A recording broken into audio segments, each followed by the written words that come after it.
checking in here. There's been a lot of talks online about the greatest debut albums in hip hop history. There's a lot of great candidates, right? You got Doggy Style, which I think is a top 10 hip hop album all time. Of course, you got, Raekwon's Only Built for Cuban Links. You got Illmatic. You got Get Rich or Die Trying. DMX's It's Dark and Hell is Hot. Biggie's Ready to Die. Reasonable Doubt by Jay-Z. Now, I would love to put debuts in order, and I do think that there is room to do a top 10 debut solo albums. I think we should make the groups a little bit separate on that. But I do like to dissect things a little bit more and add a little bit more context and meat to certain conversations that are already being had because I do think there is nuance when it comes to conversations like that. I'm gonna talk heavily about Paid in Full here as well. I'm gonna even quote some of the stuff from Rakim's book, Sweat the Technique, because I do think that Paid in Full is very, very pivotal and it's very interesting. And to understand the origins of it, in my personal opinion, makes it even more interesting. But um, I want to kind of group off these solo albums, right? Let's start with Get Rich or Die Trying. Now, Get Rich or Die Trying to me is a magnum force. I think you can. It's a it's a force. It's one of those blockbuster films, if you will, right? I think that Get Rich or Die Trying and Doggy Style did similar things as far as like for their time periods and being what they are. But this is what I will say about Get Rich or Die Trying, which I think is a classic, and I think that it could go down as the number one hip hop album of the 2000s. Now, if everything considered, right? 50 did an incredible job of handling the hooks on every single song. Even 21 Questions, you could hear him all in that, but he made these songs. Like you listen to him, he made these songs. But it's a debut album, yes. But it's more of a debut in a sense where it's more of a debut in a sense of like a Blake Griffin type of debut, right?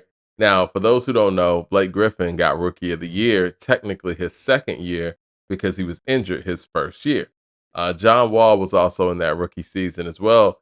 And in my personal opinion, I feel like it's different for John Wall coming off of a college basketball schedule and going straight to, going not straight to the NBA, but going to the NBA and everything is new, right?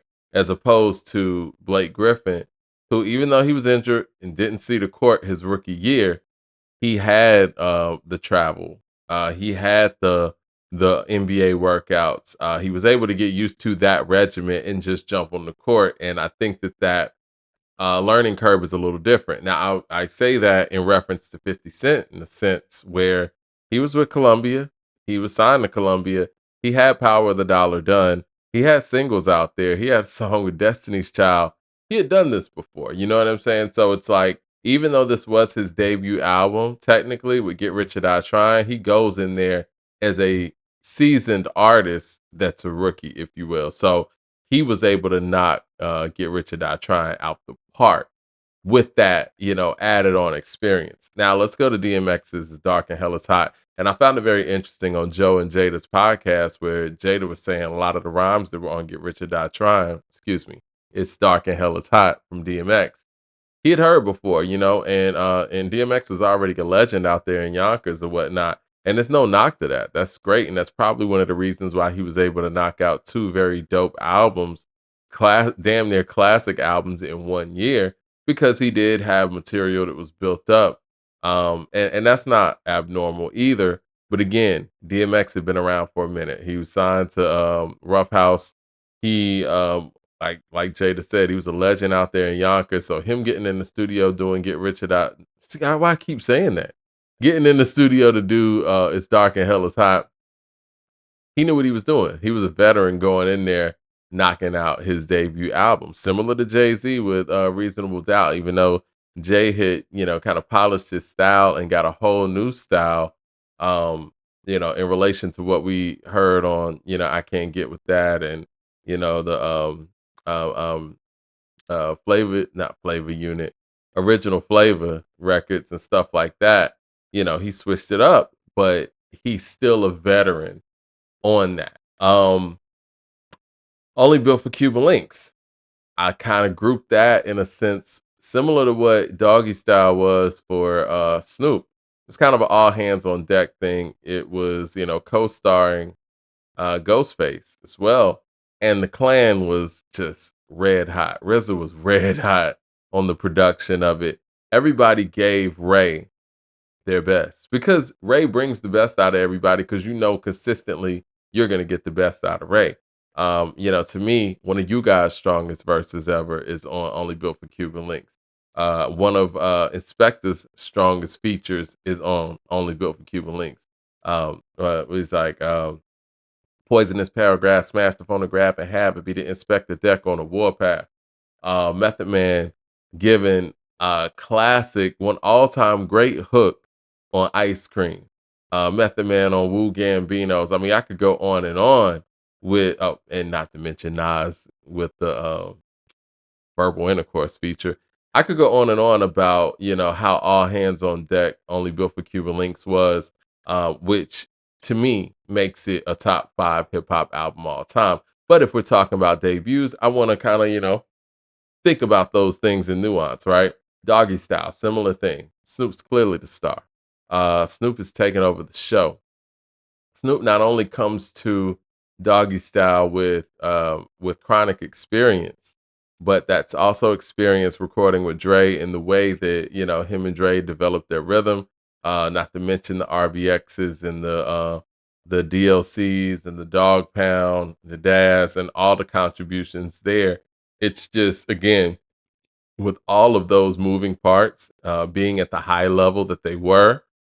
Again, another top 5 hip hop album all time contender. Top 5, top 10.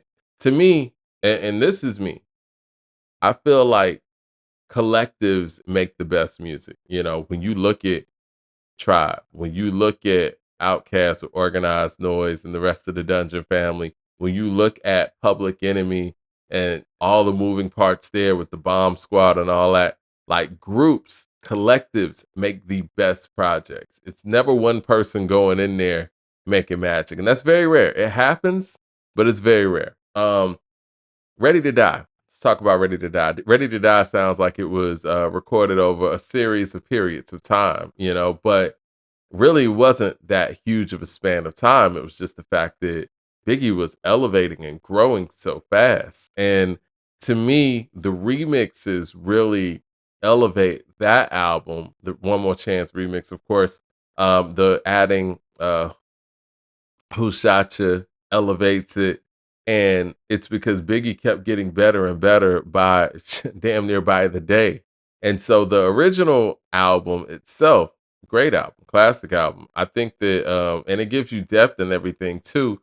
But sometimes if you're listening to it from beginning to end, a record like Give Me the Loot or my personal favorite, Everyday Struggle, it doesn't really sound like the same rapper that's rapping on Big Papa and Unbelievable. So, I mean, classic, classic, classic. But if we're sparsing hairs or whatnot, you know, it wouldn't be my number one pick. Now, these are the two debut albums that I would say, in my personal opinion, should be deemed the greatest hip hop debut albums of all time. You know what? Let me do it like this. I think the best is Illmatic. The greatest is Paid in Full. And let me explain that. First of all, the greatest being Paid in Full over Illmatic is because Illmatic is clearly an evolution of what Paid in Full laid down from a lyricism standpoint and from a guy who is coming into the game 18, 19 years old and changing the way everybody's doing everything lyrically. Um, the production choices and everything on Illmatic were perfect. Let me move over to Illmatic. I think it's the best because it gives you, I say it's elevated from Paid in Full because it gives you more nuance and gives you more subject matter and it gives you an elevated lyrical experience than, and I say lyrical experience because you get a One Love, right? you get those different topics. You get memory lane, you get those stories. You get that as opposed to, on Paid in Full, and I'm gonna get to Paid in Full in a second. You just get an MC that's coming from a whole nother planet.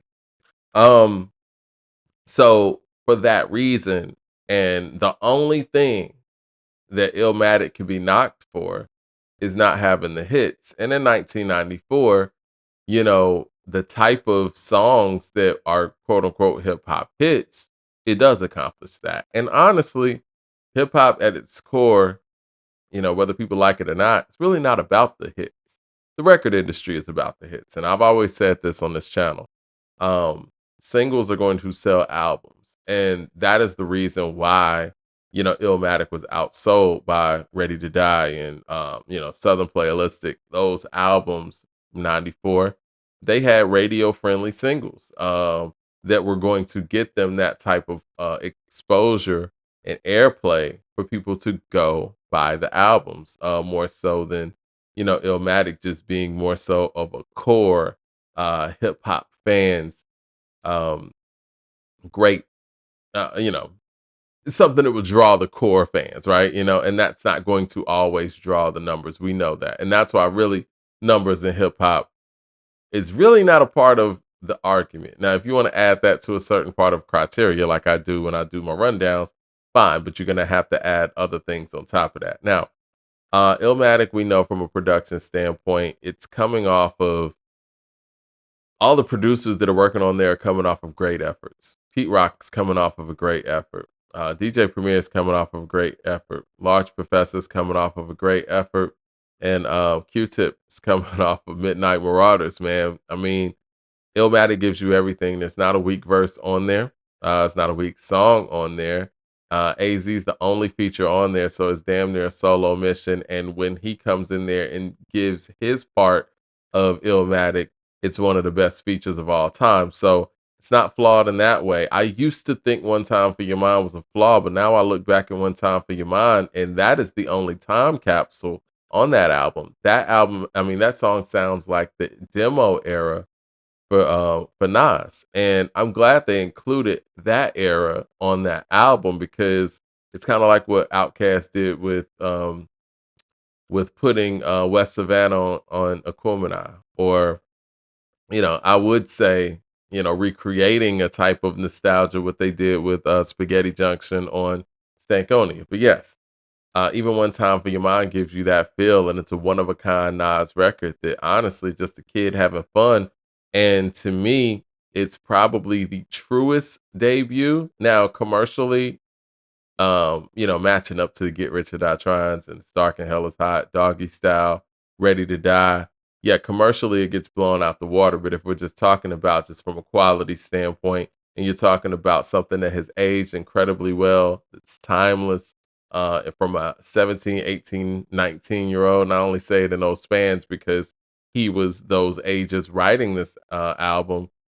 I I would say it is the greatest, I'm sorry, the best hip hop debut album ever. Now, the greatest, I'm gonna have to say Paid in Full.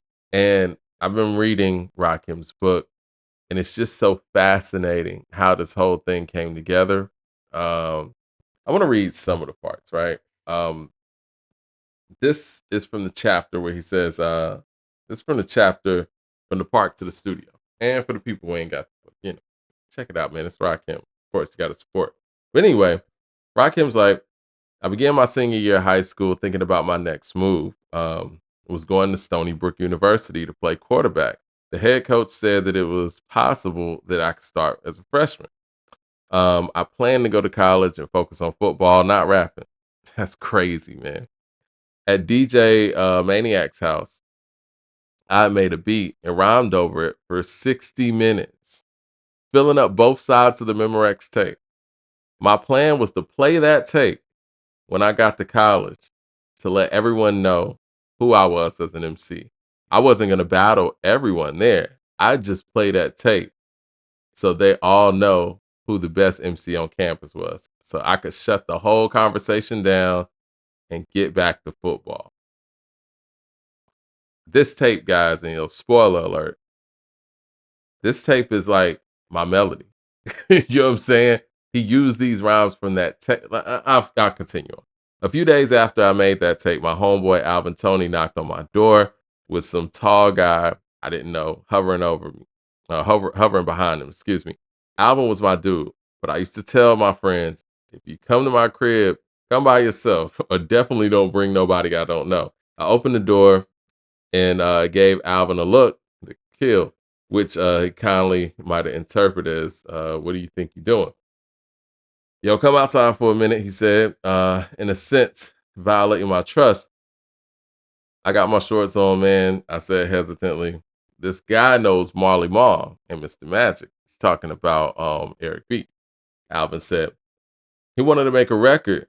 His name is Eric. Those were two of the biggest names in hip hop at the moment. Marley and the hottest producer in the game. I'm sorry, Marley was the hottest producer in the game, and he was really shaping the sound of hip hop with the records that he produced for MC Shan, Roxanne Shante. Mr. Magic was a powerful radio DJ at WBLS, who was then one of the few jocks playing rap records on the radio.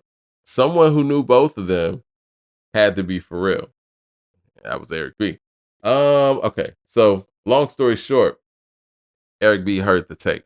And that tape that he made that was just gonna impress people on campus, Eric B was like, yo, I gotta meet this guy. So anyway, let me go to I'm gonna be real quick with this because again, I think this is important information. Because we don't really get this kind of information on like podcasts and stuff like that. Go pick up a book sometimes, people. Anyway, about a week later, Eric and I took the train to Long Island, Queensbridge. This is when they're going to record with Marley Marl because the tape was just that impressive. Let's see. They get to Marley studio. Rakim sitting here talking about some. I'm going to college to play football. If I sign a deal, I'll be ineligible to play. He's really thinking about football first. Anyway, so here it is. They were recording the record. Blah blah blah. This is in Queensbridge at Marley's studio. Shout out to Queensbridge once again. Illmatic and Paid in Full. Makes sense, right? Um, when he was done, he handed me the mic and said it for the first. It was the first time for me starting to lay down the verses. Okay, I used to rhyme for the tape for Stony Brook, which I'd actually written a year before, and we called it My Melody. So he wrote My Melody probably in like '85. Sounds like. Let me read this again. When he was done, he handed me the mic and said it was time for me to start laying down the verses. I used to rhyme. I used the rhymes from the tape for Stony Brook, the college rhymes, right? Which I'd actually written a year before, and we called it My Melody. Sitting on the couch in the living room just felt right. I was relaxed, and my flow was coming through smooth, just like I wanted. Marley said, "Yo, that was dope. Let's do it again with a little bit more energy." Years before that moment, back when I was rhyming in the park, I would have rhymed all amped up because you wanted to be heard in the park and you were in that outdoor environment. Plus, that was the way most people did in the early days. That was the style of Run DMC and LL Cool J. Okay. So this is when he basically tells Marley that, you know what I'm saying, I'm not gonna get up, whatever, whatever. Long story short, Marley was frustrated with him. Marley's a veteran. And Rakim thinking like, yo, I messed up, man. Like, cause this is the guy really with all the pull and all the power out here. And MC Shan came in and basically told him it was dope. He was like, he was still trying to push him to get a little bit more energy too. But one of the things that Rakim said here is what I thought was extremely interesting and needed to be said. He said, here it is. I want to start with the full thought. This is him going back home after this recording session. He said, on the Long Island Railroad train back to Wine Dance, I couldn't help but wonder if Marley was right about my style and if I should be able to have taken it in another direction. He was a professional, a producer with a string of big hits and rappers with record deals banging on his apartment door. I was a kid with a mixtape and I was going to use that to impress other MCs on a college campus. I struggled with it for what seemed like the longest train ride I'd ever taken. But in the end, I knew that my laid back style was what I needed. I'm calm most of the time in my life, so that's how I rhyme. If I gave in easily and tried to be something I'm not, neither the success nor the failure that might come would be my own. That is, I think that's it. It's like you wanna roll with your decisions. And I want to say one more thing from this book before I really go into Paid in Full, because I think this is important. This is when he was writing my melody, I believe. So he's talking 86. Rakim said, the whole summer of 86, I rapped for, actually, you know what? No, 86 this time. Actually, man, he might have written that rhyme a year before that. I don't know. Anyway, I know he wrote Eric B. as president in 86, but this is what got him prepared for that. And this is what got him prepared for Paid in Full. Said the whole summer of 86, I rap for 10 minutes in the morning to night, every day. I was either in my house rapping or at someone's studio rapping or in the park on the mic. No matter where I was thinking about hip hop and words and rhymes and rhyme patterns. I was making like 2 tapes a day. I wasn't making songs. Each tape was 10 to 15 minutes of straight rhyming and no song structure, no hooks, no chorus. Um, I knew nothing about making songs, but I loved writing rhymes and recording and showing off how good I was. When a beat was going and I was rhyming in pocket, everything was flowing. It was the best thing in the world. My dream was to make a tape and have somebody in the park play it on a big boom box. Now that shows you the practice. That shows you the work. And to me, for the people who've read Malcolm Gladwell, you know about the 10,000 hours. And to me, that's Rakim putting in those 10,000 hours. And we have to thank Rakim for putting in those 10,000 hours in 86, 85, whatever, because it changed hip hop forever. And that groundwork of him being such an excellent MC at such an early age, this man's in high school. He's in high school, changing the way everybody rhymes from, not having to go with the amped up energy to, lyrical patterns and all of that. He's thinking about rhyming in a whole different way and changed the whole structure of the way everyone does everything. And so for me, in my personal opinion, we're going to talk about the greatest hip hop debut album ever. It's Eric B. and Rakim's Paid in Full, because it changes everything. It starts there. No disrespect to the people that came before it, but everything after Paid in Full is different. It even changed Public Enemy. I mean, I've heard Chuck D say that them making It Takes a Nation of Millions to Hold Us Back is a reaction to Paid in Full. But let me know what you guys think in the comments, because I can go on and on about Paid in Full and its impact. But if we're gonna say the greatest debut hip hop album ever, I'm gonna go Illmatic by Nas. If we're gonna, I'm sorry, the best, excuse me, mixing them up. We're gonna say the best debut hip hop album of all time. I'm gonna say Nas Illmatic, because I feel like it's an elevation of what we got in that same album that was recorded in Queensbridge, Paid in Full. If we're gonna talk about the greatest, I'm gonna go Eric B. and Rakim's Paid in Full. Hit like and subscribe. Let me know what you guys think in the comments. I'm gonna talk to y'all soon. All right.